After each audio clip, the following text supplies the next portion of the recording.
Bismillahirrahmanirrahim. Assalamualaikum warahmatullahi wabarakatuh. Sobahul khair. Kaifa haluk ya talibi? Alhamdulillah ana bil khair. Baik anak-anak, sebelum memulai pembelajaran, mari kita membaca doa terlebih dahulu. Kita baca doa sebelum belajar dan juga ditambah dengan membaca surat Al-Imran ayat 159. Silakan untuk Al-Qur'annya disiapkan terlebih dahulu.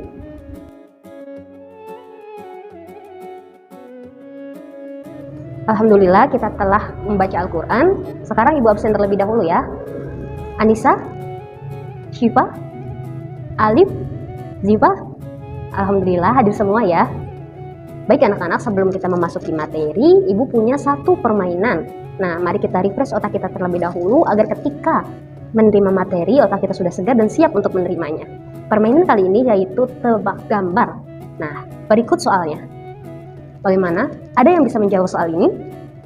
Anissa, Syifa, Alif, Ziva, ada yang bisa? Betul, jawabannya adalah Abu Nawas. Nah, selanjutnya, soal yang kedua. Berikut ini. Bagaimana? Ada yang bisa menjawabnya? Bukan? Ayo, coba lagi. Kurang tepat? Betul, jawabannya adalah demokrasi. Nah, demokrasi kali ini merupakan salah satu materi yang akan kita bahas pada pertemuan kali ini. Mungkin di antara anak-anak ada yang bingung. Kok PAI membahas demokrasi? Kok PAI berasa PPKN? Nah, jika kalian bingung, maka simak video ini sampai selesai. Baik, kita pertama akan memasuki materi dengan tema bersatu dalam keragaman dan demokrasi. Kita bahas demokrasi terlebih dahulu ya.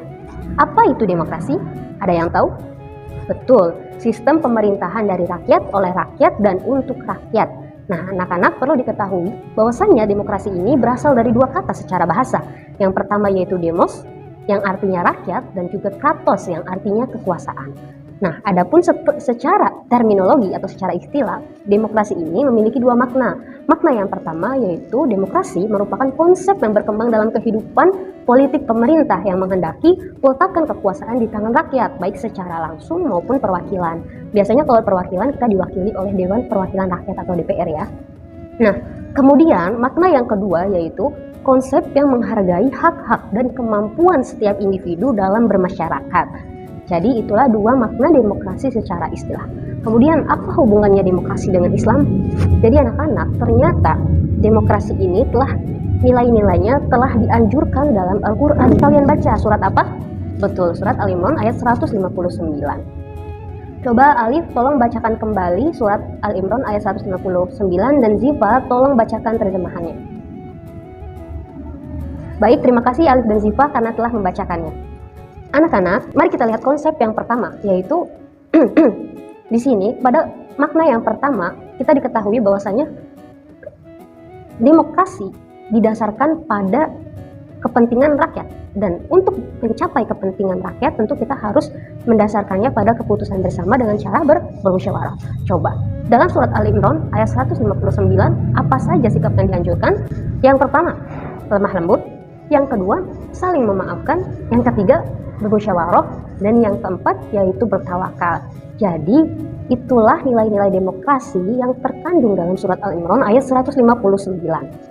Nah, kemudian kita lihat konsep yang kedua. Konsep makna yang kedua, yaitu menghargai hak-hak dan kemampuan individu dalam kehidupan bermasyarakat. Ini berarti mengandung nilai menghargai orang lain. Dan ternyata ini sudah dibahas dalam hadis Nabi Muhammad yang telah diriwayatkan oleh Imam Ahmad. Bagaimana hadisnya? Yaitu berbunyi yang artinya tidak termasuk umatku orang yang tidak menghormati orang tua, tidak mengasihani yang lebih muda, dan tidak mengetahui hak orang yang alim. Jadi kemudian dikatakan bahwasanya ternyata Nabi Muhammad adalah orang yang sangat senang bermusyawarah. Coba bayangkan Nabi Muhammad yang terkenal maksum saja, yang terjaga dari dosa, senang bermusyawarah. Mengapa kita tidak? Kita terlahir dari tanah, diciptakan dari tanah, makan hasil tanah, mengapa memiliki sifat yang sesombong dan setinggi langit? Nah, coba kita renungkan terlebih dahulu ya. Nah, kemudian anak-anak, ternyata demokrasi ini seringkali disamakan dengan syuro ya. Syuro itu merupakan nilai-nilai yang asli dari ajaran Islam. Jadi kalau demokrasi ini merupakan produk dari Barat, sedangkan kalau syuro itu merupakan asli dari ajaran Islam. Nah, apa sih syuro itu? Jadi syuro merupakan secara bahasa artinya menampakkan dan memaparkan sesuatu atau mengambil sesuatu. Nah, adapun secara istilah, syuro merupakan proses mengemukakan pendapat dengan saling mengoreksi antar peserta syuro. Nah, berarti bisa dikatakan bahwasanya syuro itu merupakan speech of freedom atau kebebasan berpendapat dengan penuh keterbukaan dan kejujuran. Nah, jadi di mana titik temunya? Berarti titik temunya adalah syuro merupakan bagian dari demokrasi. Namun demokrasi ternyata memiliki makna yang lebih luas, tidak hanya tentang berpendapat, tapi demokrasi meliputi menghargai hak-hak orang lain dan juga menghargai kemampuan-kemampuan setiap orang dan mengajak mereka untuk berpartisipasi dalam masyarakat. Dan anak-anak perlu diketahui bahwasanya masalah demokrasi ini merupakan masalah yang termasuk ke dalam ikhtilaf ulama. Ada ulama yang pro dan ada ulama yang kontra, dan dalam menghadapi ini kita perlu menyikapinya dengan saling menghargai dan mengembalikannya pada kepercayaan masing-masing. Tentu para ulama pun memiliki dalil tersendiri yang menjadi dasar mengapa mereka menyetujui atau mengafirmasi dan menolak demokrasi itu sendiri. Intinya kita harus pandai-pandai mengambil hikmah dari setiap apa yang kita temui ya.